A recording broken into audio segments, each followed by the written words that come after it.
So may paglangan. Interview pa man si Ma'am Mabil Sunga Acosta.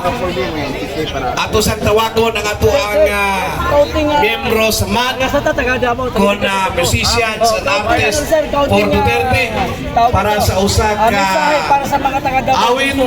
Dayon, maminaw ta og tigpamaba nagikan sa nagkanaiyang mga pundok dapit. So once again, palakpakan na to. Let us be vigilant, no? Let us be vigilant in the election, no? Bantayan na to ang mga gimmick sa mga politiko.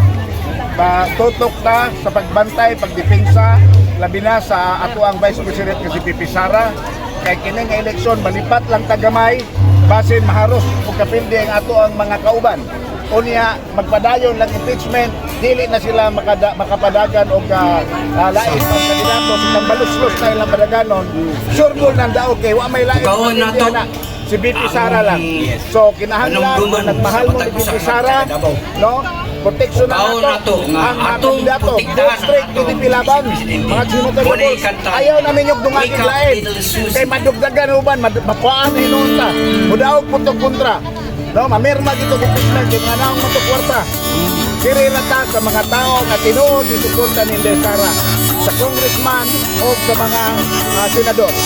Sino na pang masasabi ninyo sa mga taga-Davao del Sur na ngayon ikaw ang gusto iboto? Wala sila nagkamali. Kay siguro ko magandaan ang nangalaga ninyo ever since ka ako kong board member. So grabe na karon na kongresista ato ang dinaganan. Nakita ninyo kung kita ang ayan ay dudan sa kongreso na magdala sa Pinoon sa Timog sa katawan. Kani pagpupuntan ato kay Sara o ang tinuod na Timog sa taga-Davao del Sur. Kasagaling magiging panahon kayo sir, ano po magagawa niyo sa mga taga-Davao del Sur? Number one, ito na itong duha ka distrito ang Davao del Sur. We are qualified for second district. 9 years na, nakakita mo board member sa first, sa second district. So, usa lang ang congressman. So, we are very much qualified. Duha ang congressman, doble-doble ang proyekto of pagkikisita. Ikaduha, ang ato ang port sa Malalam, dito sa international port, nindot kayo humuhan o economic zone. That's more than 700 hectares. Kaya kung may Palacinon area, kung matukod na siya ng economic zone, more than 300,000 ka mga taga-Davao del Sur and nearby areas ang nakatrabaho diha sa mga unang proyekto. Maraming salamat sir. Salamat sir. Thank you sir.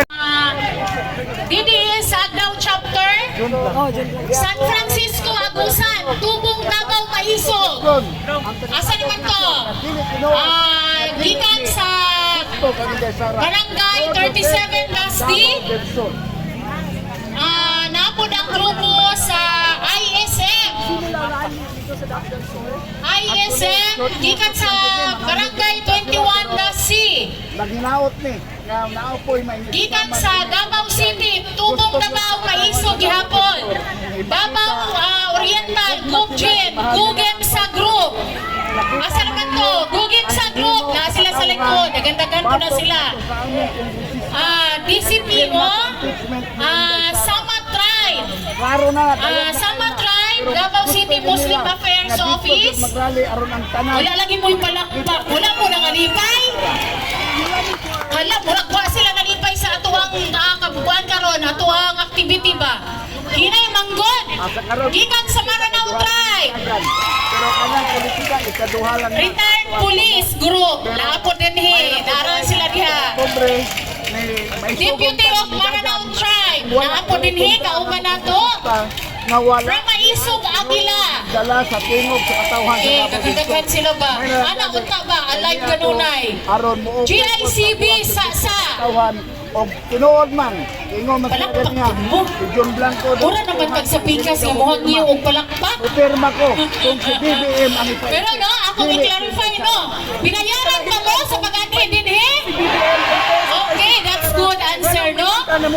Dili ta binayaran, kitang tanan volunteer dire o kitang tanan gikan sa nagkahiusang pundok og mga voluntaryo nga mga leader para protektahan si VP Sara Duterte. Tama ba?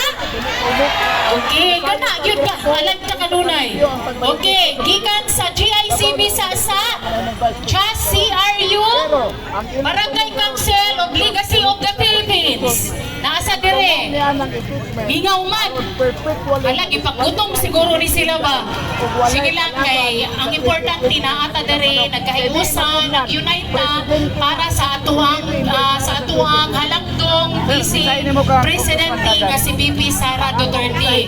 Okay, gikan sa admit siya sa pagkakayo sa Higpit GI 11 Coalition, Pilar and GMSTI. sa katawan sa iya. Gikan sa MAD Group o gikan sa Kiwanis Club o sa Senior Citizen. So mo ni sila nga to ang mga attendees karon mo. May gyud punta. Nakapag-incoming na to while ang istorya din ang ato ang mga guest speaker unya. Then aging paglingaw pud sa ato ang tanan while napaabot ta sa uban nga mo maabot. Pabilin usa ta ha, di sa mo manguli. Manguli na ba mo? Okay, daghan kayong salamat sa mga grupong naadinhi karong hapuna. Ituwag ko na ko si Sir Boy de la Cruz para sa ato ang speaker. Sa unsa ka nga hinungdan. Okay, na-recognize sa batanan. Nadunggan pa ninyo ang inyong mga pundok. Na magbantay, magigmat. Noon ba yan mo ninyo isultin yung grupo, no? Ato pong i-recognize ang ato ang mga igsoon ng mga taga-barangay 76 Ibukana. Palagpakan na to. Inday Sara. Namo ninyo ang ato ang taga-barangay 76 Ibukana ang Joyful Senior Citizen sa tanang Association. nga iyang Distintos ginuso na labi mga nga mga membro. senador. Apay mga anak. Atong Puro na kulingan Sara atong Duterte kababayan o mga Duterte families na po yan sa Davao. Palagpakan na to. Sa Davao. Namo makikubal ka na to karon. Inday Sara. Taon-taon ang magigitang abogado, tigdipinsa ni Pastor Tibuloy o sa mga Duterte, Attorney Tulio. Ang punto legal nganong kinanglan natong proteksyonan si Vice President Sara Duterte.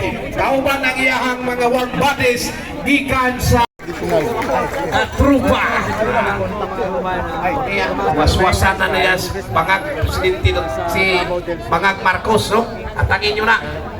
Unya, atong pasalamatan ang ato ang mga media, nakadaing mga pundok sa media sa Dakbayan sa Davao, mga vloggers, ato silang tahuron.